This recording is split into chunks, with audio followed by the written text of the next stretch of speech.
سیدہ فاطمہ الزہرا رضی اللہ تعالی عنہا کے حوالے سے کہ تفسیر خزائن العرفان کے اندر ہے اور بہت ساری تفسیر ہے اس کے اندر ہے کہ بچپن میں حسنین کریمین رضی اللہ تعالی عنہما یہ دونوں سخت بیمار ہو گئے، طبیعت ٹھیک نہیں ہو رہی تھی، تو حضرت علی رضی اللہ تعالی عنہ اور سیدہ فاطمہ الزہرا رضی اللہ تعالی عنہ اور ان کی خادمہ سیدہ فضہ رضی اللہ تعالی عنہ یہ سب مل کر منت مانگتے ہیں کہ اگر ان کی طبیعت ٹھیک ہو گئی تو ہم اللہ کی رضا کے لیے 3 روزے رکھیں گے۔ یہ منت مانگتے ہیں کہ اگر حسنین کریمین کی طبیعت ٹھیک ہو گئی تو اللہ کی رضا کے لیے ہم 3 روزے رکھیں گے، اور ان کی طبیعت اللہ کے فضل و کرم سے ٹھیک ہو گئی تو اب اپنا نظر وفا کرنے کا جب وقت آیا تو روزہ رکھے یہ لوگ، اور روزہ رکھ لیے تو حضرت علی رضی اللہ تعالی عنہ ایک یہودی کے پاس گئے اور اس سے 1 سا جو لے کر آئے۔ ایک یہودی سے 3 سا جو لے کر آئے، 3 سا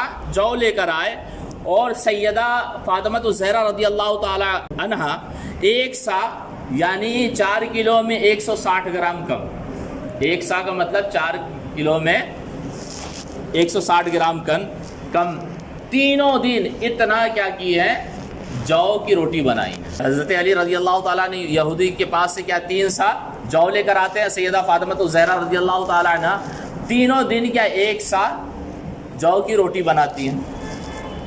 اب جو کی روٹی بنانے کے رکھ دیتی ہے، جیسے افطار کا وقت آتا ہے تو پہلے دن کیا ہے، دروازے پہ دستک ہوتی ہے کہ سامنے روٹی رکھ کے جیسے بیٹھے ہیں کہ دروازے پہ دستک ہوتی ہے، پوچھا کون، تو کہا گیا کہ میں مسکین ہوں، بھوکا ہوں، مجھے روٹی کھلا دو۔ تو یہ حضرات کیا کرتے، اپنی روٹی اٹھا کے انہیں دے دیتے، اور افطار پانی سے کر لیتے، پھر روزہ بھی ویسے ہی رکھتے ہیں، سحری پھر پانی سے ہی کر کے روزہ رکھتے۔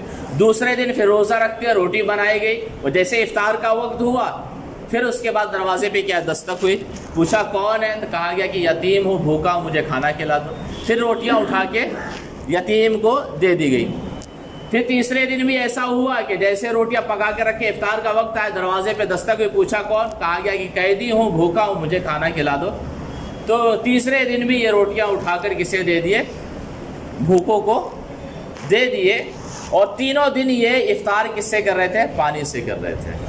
یہ سیدہ فاطمہ الزہرا رضی اللہ تعالی عنہ اور ان کے گھرانے کی حالت ہے، خود بھوکے رہ کے دوسروں کو کھلایا کر۔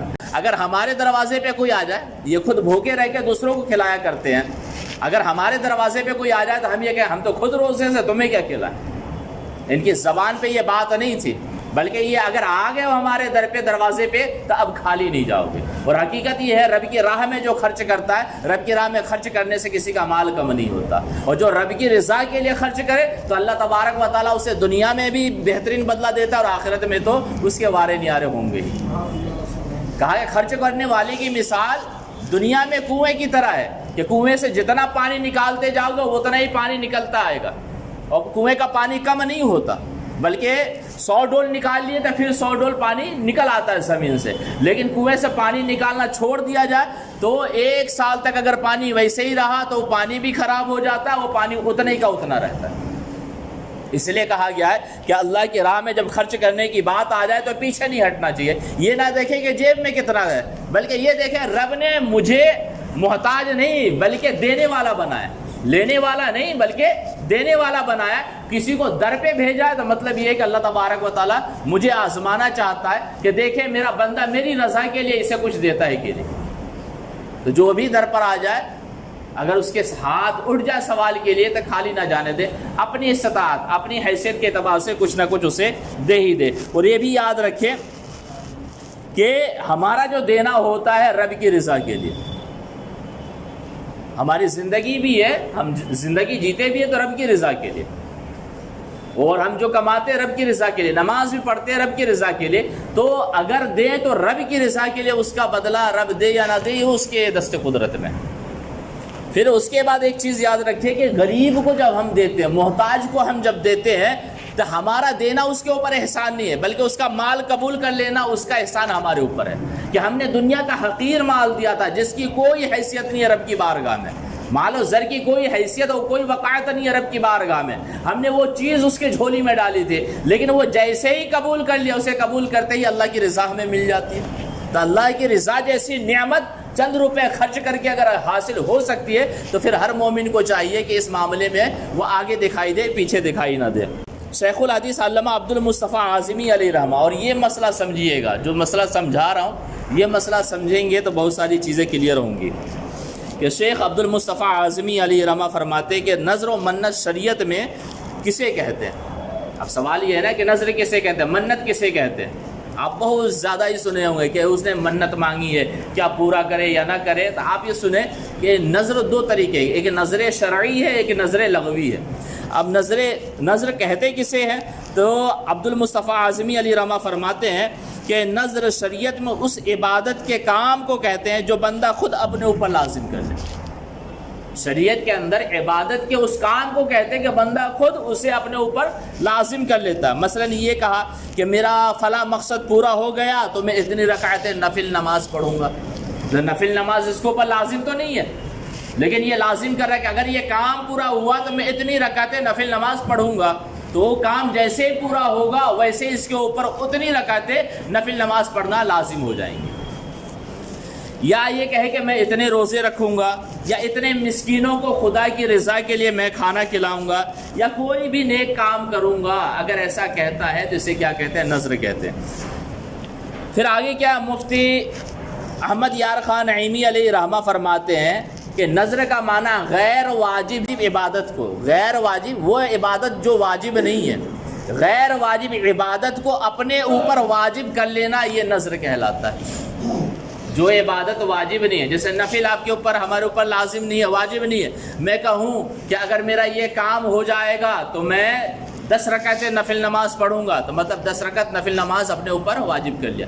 تو جو عبادت واجب نہیں ہے اسے اپنے اوپر واجب کر لینے کا نام کیا ہے؟ نظر ہے۔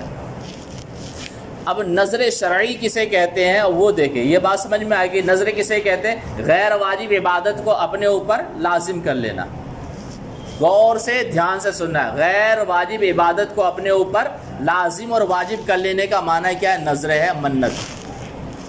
اب منت شرعی کہہ لیں یا نظر شرعی کسے کہتے ہیں؟ کہ نظر شرعی میں یہ شرط ہے کہ ایسی چیز کی نظر مانی جائے جو کہیں نہ کہیں واجب ہو، کہیں نہ کہیں واجب ہو۔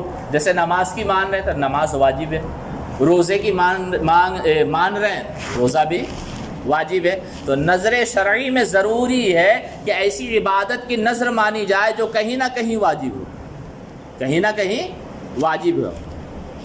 اور جو چیز کہیں واجب نہیں نہ ہو اس کی نظر شرعی بھی درست نہیں ہے، جو چیز کہیں واجب ہی نہیں ہے اس کی نظر شرعی بھی درست نہیں۔ مثال کے طور پہ آپ یہ کہیں کہ میں ایصال ثواب کرواؤں گا، تو ایصال ثواب کروانا واجب تو کہیں بھی نہیں ہے، تو ایصال ثواب کی کوئی نظر مانگے تو پھر یہ کیا ہے؟ نظر شرعی نہیں ہے۔ یہ بات سمجھ میں آئی؟ جب فاتحہ کرانے کی کوئی نظر مانگ رہا ہے کہ میرا یہ کام ہو جائے گا تو میں فاتحہ کراؤں گا، اور فاتحہ کرانا واجب نہیں ہے، تو مطلب یہ نظر شرعی نہیں ہے۔ شرعی اعتبار سے شریعت میں جس نظر کو واجب قرار دیا گیا وہ نظر یہ نہیں ہے۔ ٹھیک ہے، دوسرا یہ کہ وہ کام عبادت ہو، دوسری پہلی شرط یہ ہے کہ وہ چیز کہیں نہ کہیں واجب ہو، دوسرا یہ ہے کہ وہ کام عبادت ہو، عبادت کے علاوہ ہٹ کر کوئی کام ہے تو وہ بھی نظر نہیں ہو سکتا۔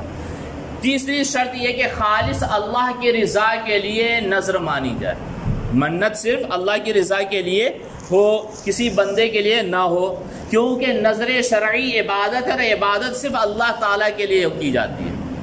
نظر شرعی عبادت ہے اور عبادت صرف اللہ تبارک و تعالیٰ کے لیے ہوتی ہے، تو نظر شرعی ہونے کے لیے ضروری یہ ہے کہ جس چیز کی نظر مانی جائے وہ کہیں نہ کہیں واجب ہو، اور وہ کام عبادت ہو، اور وہ نظر صرف اللہ کی رضا کے لیے ہو، تب جا کے یہ نظر شرعی ہوگا، ورنہ تو نہیں ہوگا۔ دوسرا نظر جو ہے نظر لغوی ہے۔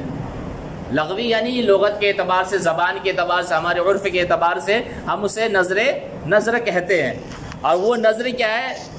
نذرانے کے معنی میں، جیسے کسی کو نذرانہ دیتے ہیں نا، تحفہ گفٹ دیتے ہیں، اسی نذرانے کے معنی میں ہے، اور یہ بندوں کے ساتھ ہو سکتی ہے۔ جیسے کوئی یہ کہا کہ میرا بیٹا درست ہو گیا تو غوث اعظم رضی اللہ تعالیٰ عنہ کی 11ویں کی فاتحہ کراؤں گا، اگر میرا یہ کام ہو گیا تو میں فلاں مزار پہ چادر چڑھاؤں گا، اگر میرا یہ کام ہو گیا ٹھیک ہے، تو میں بزرگان دین کی محفلیں سجاؤں گا، تو یہ نظر لغوی ہے اور یہ واجب نہیں ہو سکتا، یہ نظر لغوی ہے، کوئی یہ واجب نہیں ہو سکتا۔ مثال کے طور پہ ایک بندہ یہ کہتا ہے کہ اگر میرا کاروبار چل پڑا تو میں غوث اعظم رضی اللہ تعالی عنہ کی فاتحہ دلاؤں گا، اگر اس کا کام چل جائے تو بہتر ہے کہ دلا دے، اگر نہ دلائے تو گناہ گار نہیں ہوگا، اس لیے کہ یہ نظر شرعی نہیں ہے، اور واجب جو ہے وہ نظر شرعی ہے، نظر لغوی نہیں ہے۔ یہ بات سمجھ میں آ گئی؟ کوئی کہا 11ویں کی محفل کراؤں گا، کوئی کہا محفل میلاد سجاؤں گا، تو یہ سب کیا نظر لغوی میں آئیں گے، نظر شرعی میں نہیں آئیں گے۔ نظر شرعی کے لیے یہ ضروری ہے کہ اللہ کی رضا کے لیے منت مانگی جائے، اور وہ چیز کہیں نہ کہیں واجب ہو، اور وہ عبادت ہو، اور وہ صرف اللہ کی رضا کے لیے ہی نظر مانی جائے، کسی بندوں کے لیے نہ ہو۔ اس لیے اس کو بتایا کہ ہمارے سماج میں یہ چیز زیادہ پائی جاتی ہے کہ غوث اعظم کی فاتحہ نظر مانگے تھے، اب کیا کریں؟ اب اگر ہم یہ کہیں کہ نہ کرو نا، تو وہ الگ ہم سے بدگمان ہو جائے کہ بھائی الحمدللہ کرو، ثواب تو ملے گا۔